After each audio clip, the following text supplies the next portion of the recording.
गुरुवर तथाचार्य जी, आप पंडित रामाकृष्ण के विषय में सोच रहे हैं ना? वही वो कांटा है ना जिसने आपके राह के हर फूलों का रस चूस लिया है।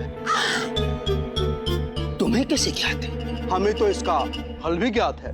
बस आप हम पे अपना विश्वास दिखाइए, हम आपको समाधान दिखाएंगे। कैसे? अपने खेल के द्वारा। खेल के द्वारा? जी हाँ गुरुवर तथाचार्य जी, मेरा अनुभव यह है कि किसी भी समस्या का जन्म एक छोटे से विचार के बीज द्वारा होता है, और ये बीज विचार मस्तिष्क में जाकर विशाल रूप ग्रहण कर लेता है। और मुझे इस बीज के विचार को मस्तिष्क में रोपने की कला अच्छे से ज्ञात है। हाँ, और धीरे धीरे ये बीज 10-20 वर्षों के पश्चात एक महान वृक्ष का रूप ले लेता है। उसके पश्चात सब कुछ भूल भाल कर उस वृक्ष की छाया में आराम से सो जाओ, यही ना? नहीं गुरुजी, बात ये नहीं। बात ये है कि अपने खेल से कठपुतली वाला महाराज और पंडित रामाकृष्ण के बीच में दरार उत्पन्न कर सकता है, जिसका परिणाम चाहे कुछ भी हो, किंतु लाभ अंततः आपका ही होगा गुरुजी। बस कुछ स्वर्ण मुद्राएं देकर। अरे हाँ, सब समझ गए। हम अब तक समझे क्यों नहीं थे? दे ताली ना, दे ताली ना, हमने आपसे कहा था ना कि हमारे पास 2 ही हाथ हैं और 2 ताली हम दे चुके हैं। अब हम अलग विधि से ताली बजाएंगे, और वो विधि है ये।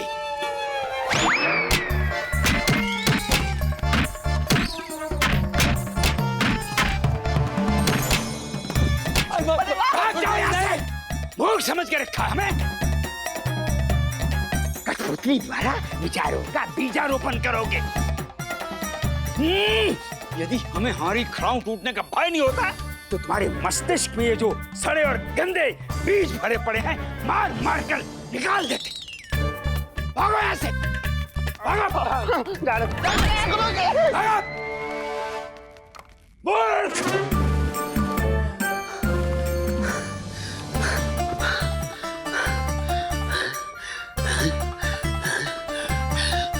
श्वास न ढक जाए।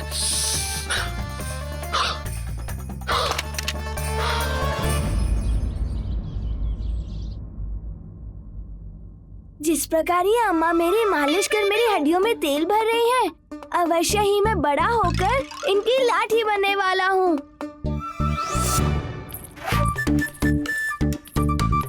मेरी माँ शारदा सुनो, तुम सदैव उठा लो करती रहती हो। आज मैं बोलता हूँ, मुझे इस अम्मा के सामने से उठा लो। बंधु रामा, तेल पिला। अरे कल रात तो इसमें तेल भर के रखा था मैंने, कहाँ गया? तू रुक। शारदा, शारदा, शारदा। ओहो, क्या हुआ? इस पात्र में से तेल कहाँ गया? इस पात्र में से तेल उस कटोरी में गया। क्यों? क्योंकि अम्मा को जल से भास्कर की मालिश करनी नहीं आती।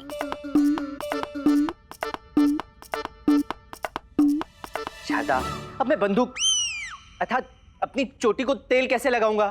एक काम कीजिए कि आप अपनी चोटी शिशु के शरीर से रगड़ दीजिए, इससे शिशु को भी मुलायम मुलायम लगेगा और आपकी चोटी पे भी तेल लग जाएगा।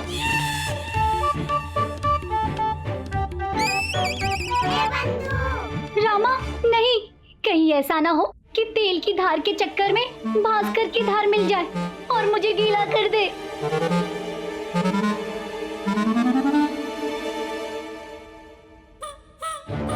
अम्मेश्वरी, तुम जो इतनी मेहनत से भास्कर के शरीर की मालिश कर रही हो, इसके पश्चात तो नहलाते समय उसे रगड़ रगड़ कर सारा तेल निकाल ही दोगी। फिर इतनी मेहनत का लाभ क्या है? तेल मालिश से भास्कर की हड्डियां मजबूत और बलशाली बनेगी। इतनी बलशाली कि सूर्यास्त तक ये बड़ा होकर चलने भी लगेगा।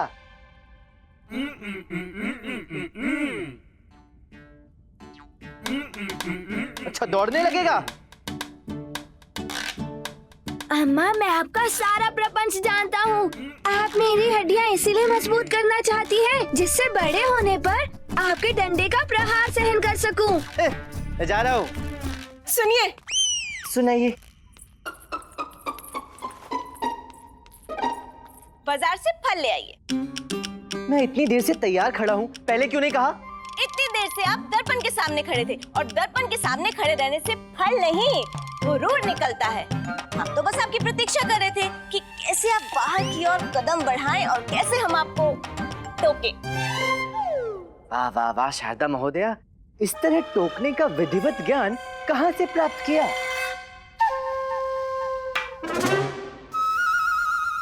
जितनी तेज तू जबान चला रहा है ना, उससे आधे तेज तेरे कदम चलेंगे तो फल जल्दी आ जाएंगे। हाँ अम्मा। मुझे विलंब हो रहा है। गुंडप्पा फल ले आएगा बाजार से।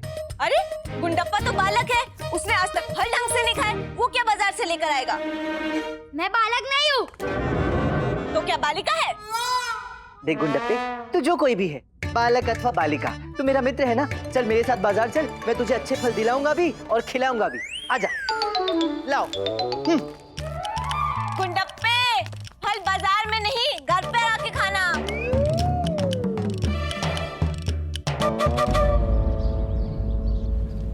ये ले, फल हो गए। कितना हुआ? प्रणाम पंडित रामाकृष्णा। हाँ, अरे ये लीजिए। इधर इतनी भीड़ क्यों लग रही है? चल देखते हैं।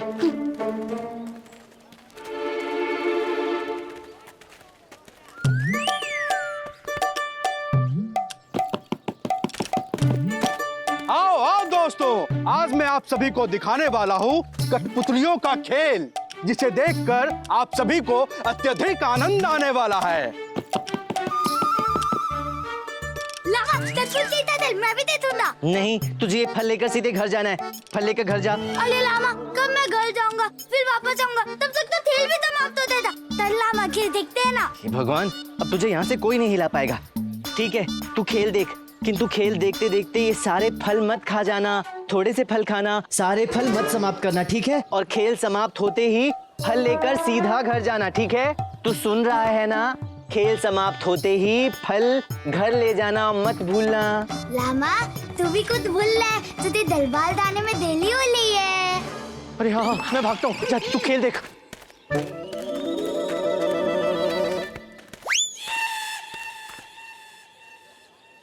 आओ आओ दोस्तों, ये कहानी है एक लड़के सुधाकर राव की और उसके बूढ़ी अम्मा की। अरे वाह कठपुतली, खेल देखकर आनंद आएगा। सुधाकर राव अपनी बूढ़ी माँ और पत्नी के साथ रंगनगर में रहता था। सुधाकर राव बहुत मेहनती था, सारा दिन नर्तकियों का नृत्य देखता रहता था, किंतु तनिक भी नहीं थकता था। सुधाकर राव इतना कर्तव्य परायण था कि कर्तव्य का बोध होते ही उसे मूर्छा छा जाती थी।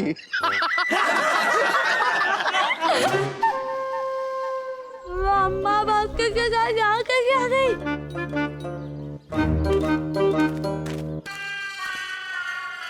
अरे ओ खेल वाले, आगे क्यों नहीं सुना रहा है? नींद आ रही है मुझे। सुधाकर राव की माँ नदी में स्नान करने गई। जैसे ही वो नदी में उतरी, नदी के मगरमच्छ ने उसे पकड़ लिया। अरे रे! सुधाकर राव को जैसे ही इस घटना का पता चला, वो तुरंत अपनी तलवार संभालकर खड़ा हो गया। इसके पश्चात सुधाकर राव अपनी तलवार नौकरों के हाथ में देता हुआ बोला, जाओ और जाकर मेरी माँ की रक्षा करो। किंतु नौकर भी सुधाकर राव की तरह डरपोक थे। लो कर लो बात, ये तो मामला और बिगड़ गया। सभी नौकर संतरी मंत्री कोई ना कोई बहाना बनाकर सुधाकर राव को टाल देते हैं। अब मरता क्या ना करता। आखिर माँ की जीवन रक्षा का प्रश्न जो था, वहाँ नदी में उसकी माँ को मगरमच्छ ने जबड़े में जकड़ रखा था। सुधाकर राव अपनी लाज बताने के लिए स्वयं अपने हाथों में उल्टी तलवार पकड़कर डरता डरता नदी की तट की ओर बढ़ता है।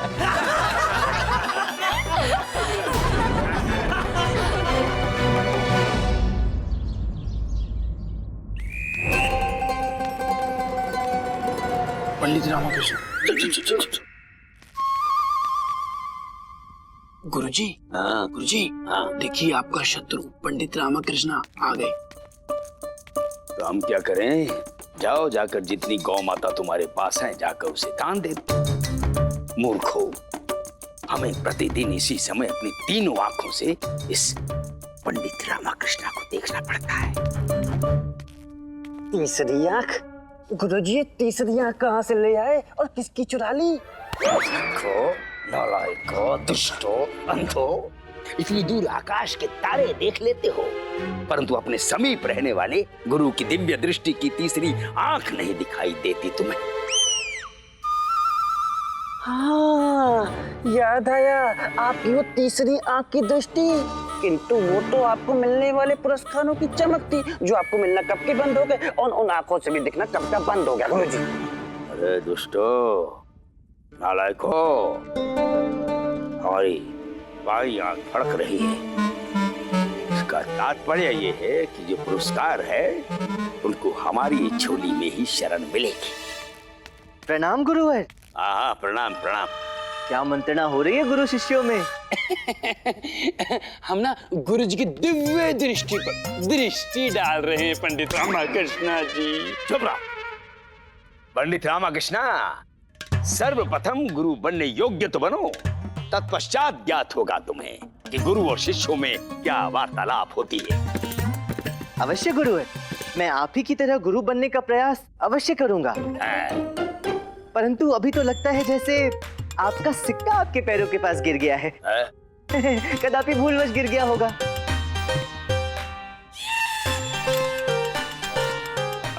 पंडित रामकृष्ण, कभी कभी तुम्हारे मुख से सत्य निकल जाता है। ये सिक्का हमारा है और खोटा भी।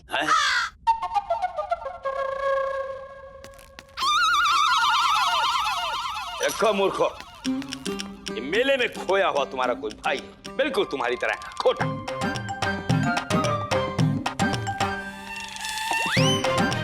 महाराज कृष्णदेव राय पधार रहे हैं। महाराज कृष्णदेव राय की जय। महाराज कृष्णदेव राय की जय। महाराज कृष्णदेव राय की जय।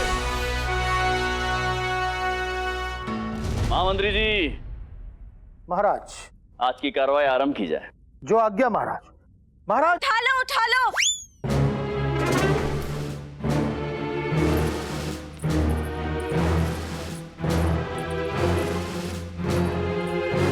फिर घुसाया रामा का दरबार में। आए पंडित रामकृष्ण, ये आसन पर कुंडली मार कर क्या बैठे हो? सुनाई नहीं देता आपको? शारदा देवी आपको पुत्र को उठाने के लिए कह रही। नहीं गुरुवर, हम रामा को नहीं अम्मा को कह रहे हैं कि अम्मा अपनी गलतफहमी का जाल अपनी आंखों से उठाकर दूर कर लो। शारदा, तुझे कुछ नहीं पता, तू कुछ मत बोल।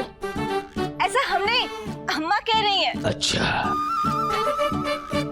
पर अम्मा, अगर हम कुछ नहीं बोलेंगे तो सबको कैसे पता चलेगा कि आप क्या बोल रही हैं? तू चुप कर, अब तू नहीं मेरी लाठी बोलेगी। क्या हुआ अम्मा?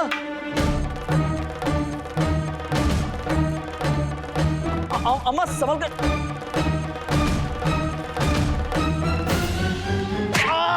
अम्मा रुको रुको, अम्मा रुको रुको रुको। देखो ये दरबार है, यहाँ किसी को भी दंड देने से पहले 1000 बार सोचा जाता है। तुम मुझे यूं बिना दोष बताए भगा भगा के पीट पीट के दंडित नहीं कर सकती।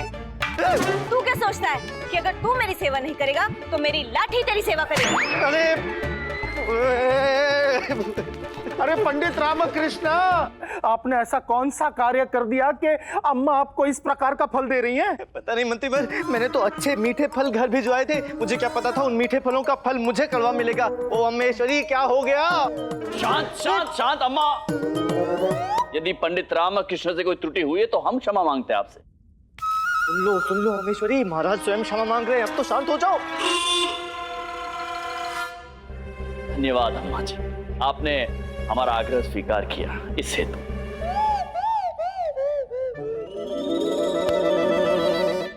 वैसे हम ये जानने के लिए उत्सुक हैं कि यूं अकस्मात ही अम्मा इतनी रुष्ट क्यों हो गई पंडित रामकृष्णा।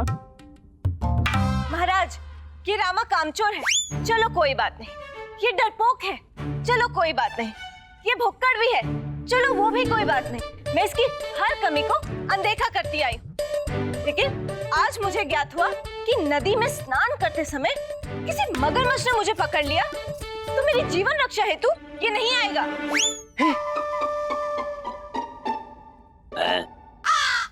धनी मनी जी इधर आओ। ये क्या कह रही है? ये मछली? मछली नहीं गुरुजी, ये अम्मा मगरमच्छ की बात कर रही है, मगरमच्छ की। कहाँ खोल के सुना कीजिए। अम्मा, विजयनगर की किस नदी की बात कर रही हैं आप? जहां तक हमें ज्ञात है, विजयनगर की किसी भी नदी में मगरमच्छ तो है ही नहीं। हाँ? है महाराज, है। यदि है अर्थात यदि हमारी नदी में कहीं से मगरमच्छ आ भी गया हो और यदि आप पर प्रहार भी करता है, तो क्या आपको ऐसा लगता है कि पंडित रामकृष्ण आपकी सहायता हेतु नहीं आएंगे? माँ, सबसे पहली बात तो ये कि तुम किसी भी नदी में स्नान करने जाओगी ही क्यों? तुम्हें तो गहरे जल से भय लगता है ना। ओह, पंडित रामकृष्ण, हम आपकी या अम्मा की कोई भी बात समझ नहीं पा रहे। मैं बताता हूँ महाराज। मैं और लामा बाजार में फल लेने गए थे। हाँ, दरबार आने से पहले। हाँ लामा, तेरे जाने के बाद अम्मा भी वहाँ आई थी और फिर उन्होंने भी वो कठपुतली का खेल देता था। अच्छा, कठपुतली। शारदा देवी, हम कुछ भी समझ नहीं पा रहे। यदि आप हमें जो कुछ भी घटित हुआ है उसे समझाने का कष्ट करेंगी तो। जी महाराज, ये कठपुतली का खेल देखने गया था, वहाँ पे अम्मा भी आके देखने लगी। कठपुतली वाले ने अपने खेल के माध्यम से कथा का वर्णन किया, जिसमें एक डरपोक पुत्र था। क्या नाम था उसका? सुधाकर लाओ। किसे सुलाकर लाओ? नहीं गुरुवर, सुलाकर राव नहीं, सुधारकर राव। अच्छा। जी महाराज, कथा में सुधारकर राव की माँ नदी में स्नान करने के लिए जाती है। वहाँ उन्हें मगरमच्छ पकड़ लेता है। सुधारकर राव अपने नौकरों को भेजता है, वो भी मगरमच्छ का नाम सुनकर मना कर देते हैं। अंत में सुधाकर राव को ही जाना पड़ता है, पर जब वो नदी किनारे पहुँचता है तब जाकर देखता है कि उसकी माँ तो सकुशल है। अपनी माँ से जाकर पूछता है कि माँ, मैंने तो सुना था कि आपको मगरमच्छ ने पकड़ लिया है और आप तो बिल्कुल ठीक है। तब माँ ने बताया कि मगरमच्छ ने माँ को अपने जबड़े में दबाए रखा और यह कहकर छोड़ दिया कि तुम्हें तो कोई बचाने ही नहीं आया, जरूर तुम्हें कोई रोग होगा। तुम्हें खाकर मैं अपने शरीर को रोगग्रस्त नहीं करना चाहता। इसका अर्थ तो ये हुआ कि अपने पुत्र के विलंब से आने के कारण उसकी माता जी के प्राण बच गए। हाँ महाराज, जान तो बच गई, परंतु रामा के विलंब से आने से मगरमच्छ के आगे मेरी नाक तो कट गई ना।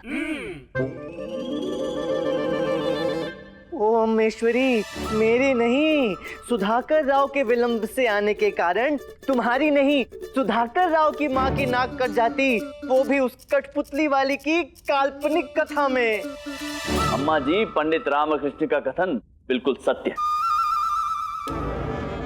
आपने जो कुछ भी देखा वो काल्पनिक था, वो कथा, वो चरित्र सभी, और उस काल्पनिक चरित्र के कारण आप अपने चरित्रवान पुत्र को दंड दे रही हैं, ये तो अनुचित है।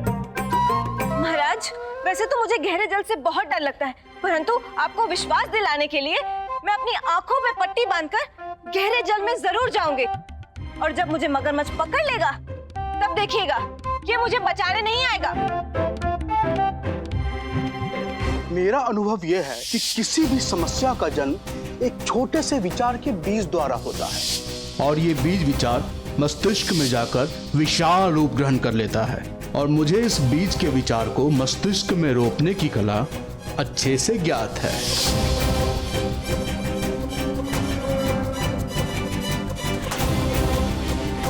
उस कठपुतली वाले का कथन सत्य था कि वो किसी भी मनुष्य की मानसिकता बदल सकता है, उसे तो निमंत्रण देना पड़ेगा।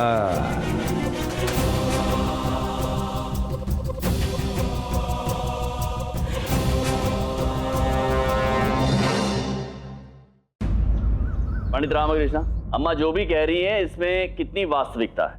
महाराज, जब इन सब में कुछ वास्तविक है ही नहीं, मैं किस वास्तविकता का अनुमान लगाऊं? ओ अमेश्वरी, समझने का प्रयास करो। कठपुतली वाले ने जिस कथा का मंचन किया था वो काल्पनिक थी, काल्पनिक काल्पनिक काल्पनिक थी। देखिए महाराज, देखिए मार रही है मुझे। महाराज, महाराज अधर्म है, कुछ अधर्म नहीं, अनर्थ हो रहा है महाराज, कुछ अनर्थ नहीं हो रहा है। अनर्थ हो रहा है महाराज। धनीमणि, ये लो देखो, अनर्थ की बात कौन कर रही है? जो स्वयं प्रतिदिन 10 सेर अनाज व्यर्थ करती है। महाराज, आप ही मेरे साथ न्याय कीजिए, मुझे न्याय दिलाइए महाराज। अरे क्या हुआ कोतवालन देवी? ये कोतवाल ने पुनः आपके साथ झगड़ा करने का भारी भरकम जोखिम मोल ले लिया है क्या?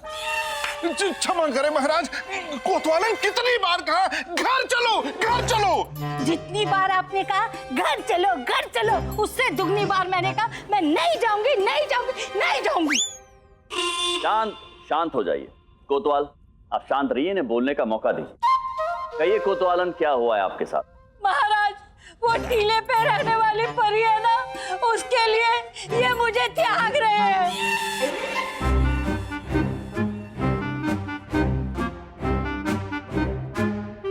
टीले पर रहने वाली परी? महाराज, आप निश्चिंत रहिए, हम अभी सैनिकों को भेजकर ज्ञात कराते हैं कि वो परी कौन है। महामंत्री जी, उसकी कोई आवश्यकता नहीं है। कोतवालन, परियां टीले पर नहीं अपितु कथाओं में वास करती है। हाँ। महाराज, मैं इसे यही समझाने की कोशिश कर रहा हूँ कि अरे कथा है, कथा है, लेकिन ये मानने को तैयार नहीं है महाराज। कथा वहां जाके बैठे क्यों रहते हो? मानो कैसे? धनीमणि, यदि टीले पर कोई परी होगी भी तो वो हमें छोड़कर कोतवाल के पास क्यों जाएगी? ये कोतवालन को अवश्य कोई भ्रम हो गया है, अपने पति को अधिक योग्य समझने लगी। हाँ गुरुजी, भ्रम तो हो गया है, किंतु आपको, वो भी टीले वाली परी का। कोतवाल, आप अपनी बात विस्तार से बताइए।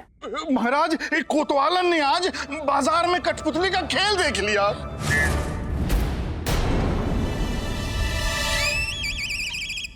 गुरुजी, देखा आपने मटरी प्रसाद की एक नहीं सुनी, और जिसने मटरी प्रसाद का खेल देखा अब वो किसी की नहीं सुन रहे हैं।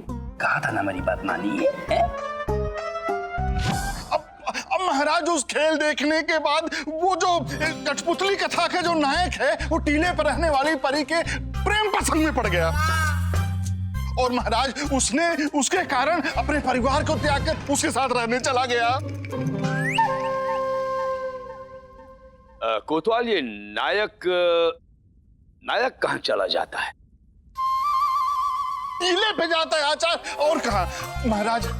इसके बाद वो कठपुतली कथा के जो नायक है वो उसको ये मुझे समझ रही है महाराज, और उसकी रोती बिलखती पत्नी को स्वयं समझ रही है। बताइए महाराज। महाराज झूठ बोल रहे हैं। हाँ मंत्री जी, ये सब क्या हो रहा है? विजयनगर के निवासी एक कठपुतली के खेल को देखकर उसे सत्य मान रहे हैं। उसमें जो चरित्र होते हैं उन्हें अपना पुत्र, अपना पति समझ रहे हैं। ये हो क्या रहा है हमारे राज्य में? हाँ महाराज, देख रही हो। पर महाराज, ये जितनी भी घटनाएं सामने आई हैं, उसके मध्य में है वो कठपुतली का खेल, जिसका प्रदर्शनकर्ता अपने प्रदर्शन में इतना निपुण है और कथा का ऐसा जीवंत चरित्र करता है कि देखने वाला उसकी कथा के पात्रों से सीधा सीधा स्वयं को जोड़ने लगते हैं, इनकी तरह।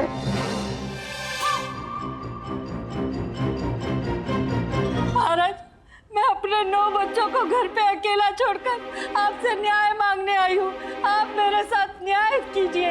अवश्य न्याय मिलेगा आपको, और इन्हें न्याय तभी मिलेगा जब इनकी समस्या का समाधान मिलेगा। पंडित रामकृष्ण। महाराज, मैं तो ये सोचकर चिंतित हूँ कि जो अपनी कला का उपयोग बला की भांति कर सकता है, वो और क्या क्या कर सकता है। महाराज, हर समस्या का कोई ना कोई हल किसी ना किसी के पास अवश्य होता है। जैसे आज की समस्या का हल हमारे पास है।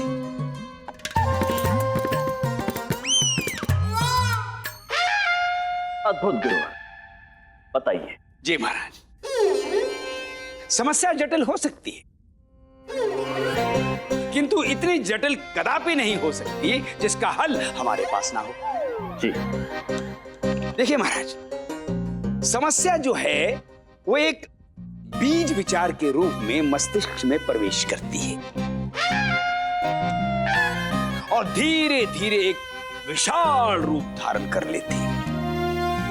परंतु यदि हम उस विचार को दूसरे विचार से स्थान परिवर्तित कर देते हैं तो समस्या का समाधान हो जाता है। वो कैसे गुरुवर? प्रत्यक्ष को प्रमाण की आवश्यकता नहीं होती है महाराज, हम अभी सिद्ध कर देते हैं। पंडित रामाकृष्णा, गुरुवर, अभी इसी क्षण अपनी अम्मा को प्रण दीजिए कि यदि कोई ऐसी स्थिति उत्पन्न हुई, अर्थात आपकी अम्मा नदी पर नहाने गई और मगरमच्छ ने आपकी अम्मा को पकड़ लिया, तो आप सब कार्य छोड़कर अपनी अम्मा की रक्षा करेंगे। परंतु गुरुवर, नदी में मगरमच्छ है ही नहीं। हमने कहा प्रण दो तो प्रण दो। वाह पुत्र, अभी भी बहानों के पीछे अपना असली चेहरा छुपा रहा है। साफ साफ बोल दे कि तू नहीं आएगा, मैं कोई आशा भी नहीं रखूंगी। अम्मा, नदी में मगरमच्छ से तो क्या, जीवन में किसी भी संकट से सदैव तुम्हारी सुरक्षा करूंगा। अब प्रसन्न? अम्मा जी, हम भी प्रण लेते हैं, यदि आप पर कोई भी संकट आया तो हम स्वयं आपकी रक्षा के लिए आएंगे। आप निश्चिंत रहिए।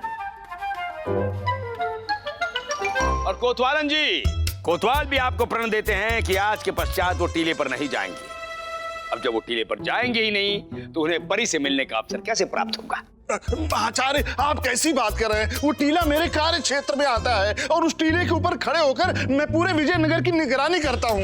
देख लो महाराज, देख लो आप। कोतवाल। हाँ महाराज। अभी इसी समय प्रण लीजिए आप। ठीक है महाराज, मैं प्रण लेता हूँ कि न उस टीले पे जाऊंगा न परी से भेंट करूंगा।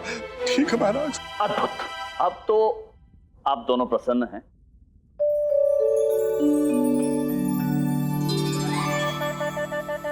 हो गया समस्या का समाधान।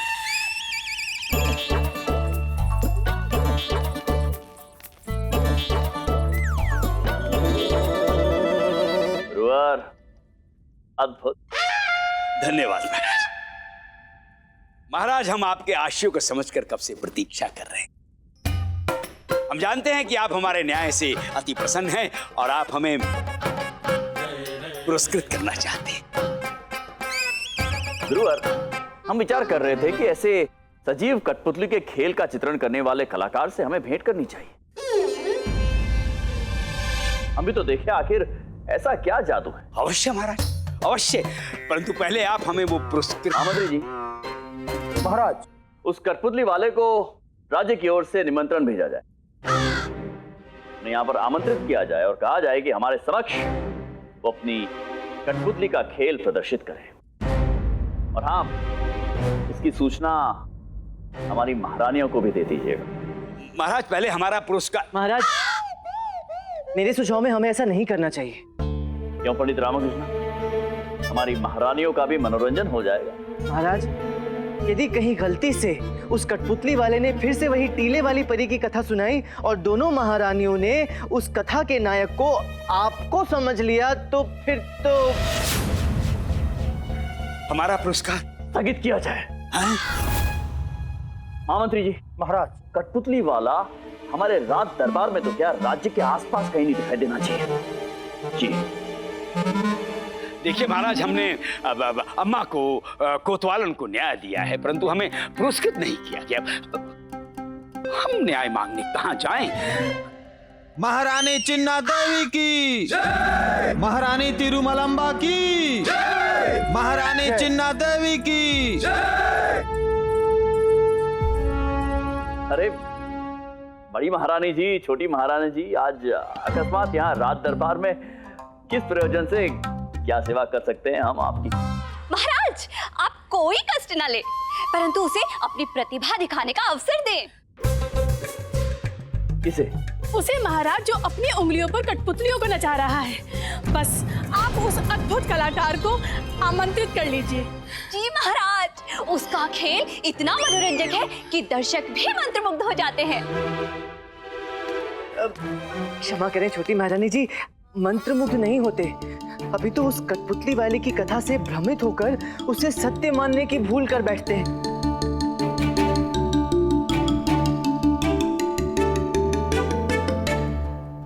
परंतु पंडित रामाकृष्ण, इसका निर्णय तो खेल देखने के बाद ही होगा ना। महाराज, हम उस कठपुतली का खेल देखने के लिए बहुत ललायित हैं। कैसी बात कर दी आपने। हमने तो पहले ही उन्हें आमंत्रित कर दिया है यहाँ पर प्रदर्शन दिखाने हेतु, है ना पंडित रामकृष्ण?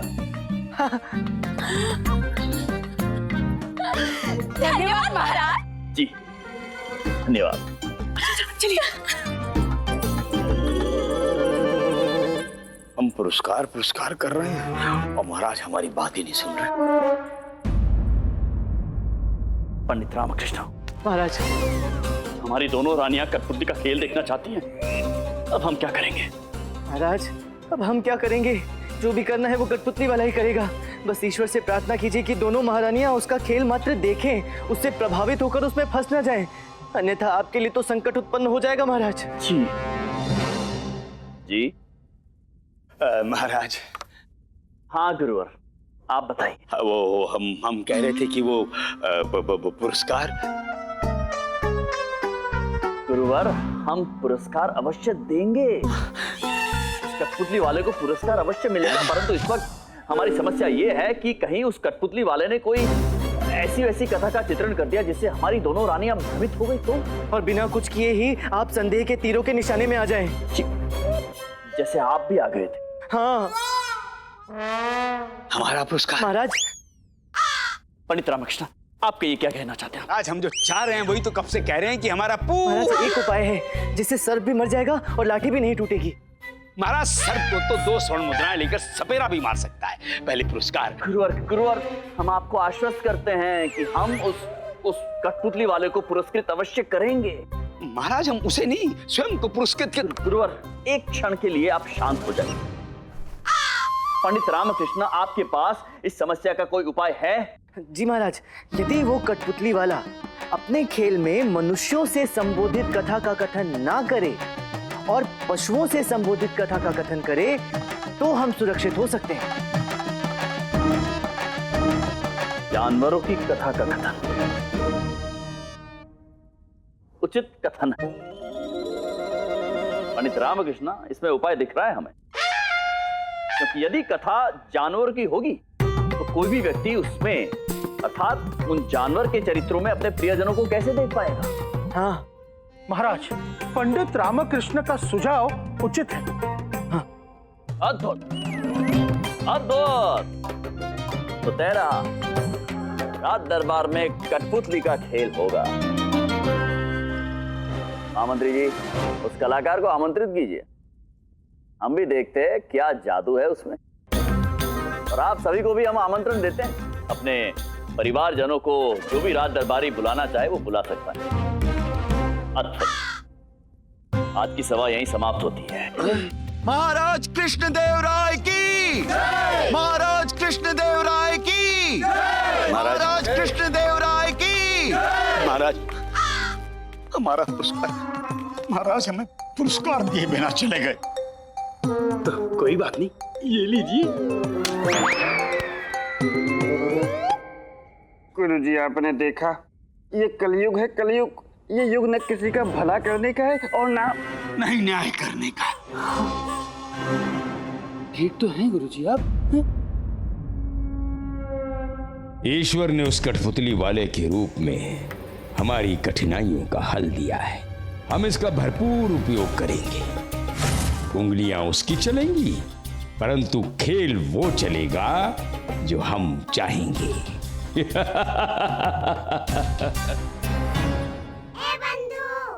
दरबार स्थगित हो चुका है। तू घर जाने के स्थान पर और क्या सोच रहा है? मुझे इस कठपुतली वाले से कुछ अच्छा आभास नहीं हो रहा बंधु। ऐसा लग रहा है जैसे कोई संकट आने वाला है। नहीं रामा, फिर से कोई संकट नहीं।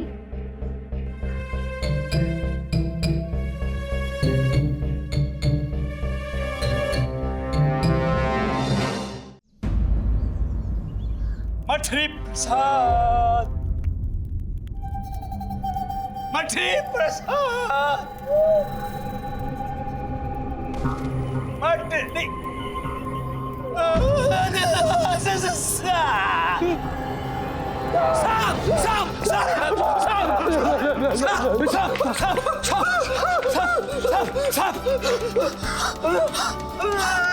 गुरुजी, सांप नहीं, कठपुतली है।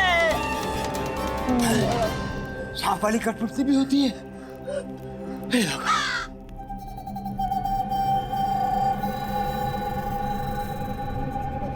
गुरुजी, इन बांसों के सहारे खड़े तंबू में ही कहीं बैठे होंगे वो मठरी प्रसाद जी।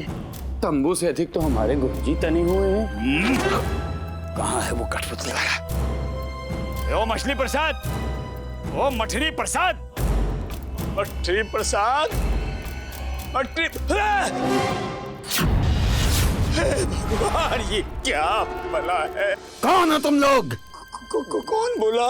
कहाँ से बोला? अपने मुंह से। और तुम हमारे स्वामी का नाम क्यों पुकार रहे हो? बिना पुकारे हम कैसे बुलाए? बिना आज्ञा के प्रवेश करने का दंड तुझे अवश्य मिलेगा।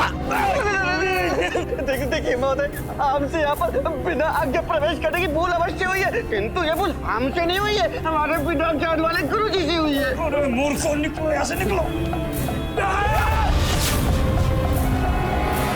गुरुजी, इससे पहले कि ये सब हमें कठपुतली बना के यहीं लटका दे, हमें यहाँ से निकल जाना चाहिए।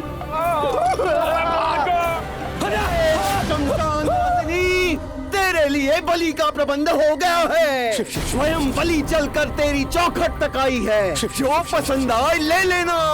अरे धनी मनी, हमारे पीछे क्या तुम्हारी अम्मा का आंचल लटका हुआ है जो तुम छुप रहे हो? बचा लो गुरुजी। देखिए, हम मठरी प्रसाद से मिलने आए हैं। अपने आवाज पे तुमने उनका स्वागत अपनी खड़ाओं से किया था। देखिए, हमने उन्हें पहचानने में जो भूल की थी, वो भूल आप क्यों कर रहे हैं? हम अपनी वाणी में एक संदेश देने आए। मठरी प्रसाद, यदि सामने आओ तो हम तुम्हें एक ऐसी योजना बताएंगे जिसमें तुम्हारा बहुत बहुत लाभ होगा। किसका लाभ और कैसा लाभ गुरुवर तथाचार्य?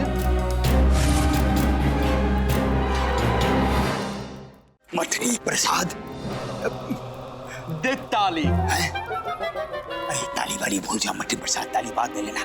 सर्वप्रथम हमारी बात ध्यान से सुनो। महाराज ने जो तुम्हें आमंत्रण दिया है अपनी कला के प्रदर्शन का, उस प्रदर्शन में लाभ के दर्शन केवल हम ही तुम्हें करवा सकते हैं मठरी प्रसाद। ठीक है गुरुवर तथाचार्य, मैंने अपने कल के प्रदर्शन के लिए अपनी सबसे उत्तम और प्रिय कथा चुनी है, पाखंडी लोमड़ी, जिसमें पाखंडी लोमड़ी वन के सिंह को पाखंड के द्वारा लूट लेती है। ना ना ना ना ना, ये नहीं मठरी प्रसाद, इस कथा को भूल जाओ। इस कथा को हमारी गाथा से जोड़ा जा सकता है। देखो, तुम ये जो पूर्व वाली गलतफहमी है उसको भूल जाओ और लाभ के लिए तैयार हो जाओ। ठीक है गुरुवर तथाचार्य, मैं कठपुतली को अपनी उंगलियों पे जैसे चाहूं वैसे नचा सकता हूं, लेकिन आप जो अपने शब्दों के जाल से मुझे नचा रहे हैं, ये मेरी समझ से परे है। हम समझाते। लाओ, ये लीजिए गुरुजी, ये इसे अच्छे से पढ़ो। तुम अपनी लोमड़ी वाली कथा को भूल जाओ, इसे पढ़ो। ये कथा हमने लिखी है। बस मठरी प्रसाद, इस कथा का ऐसा मंचन करना कि देखने वाले भूल जाएं, परंतु वो इस कथा को कभी ना भूले। गुरुवर, वो कौन? पंडित रामकृष्ण। मठरी प्रसाद, हमने पंडित रामकृष्ण के विषय में सब कुछ इस कथा में लिखा है, ध्यान से पढ़ना। और बस महाराज और पंडित रामकृष्ण के बीच संदेह की ऐसी गहरी खाई खोदना जिसमें गिरकर महाराज का विश्वास जो है पंडित रामकृष्ण के प्रति सदैव के लिए आत्मदाह कर ले, मिट जाए।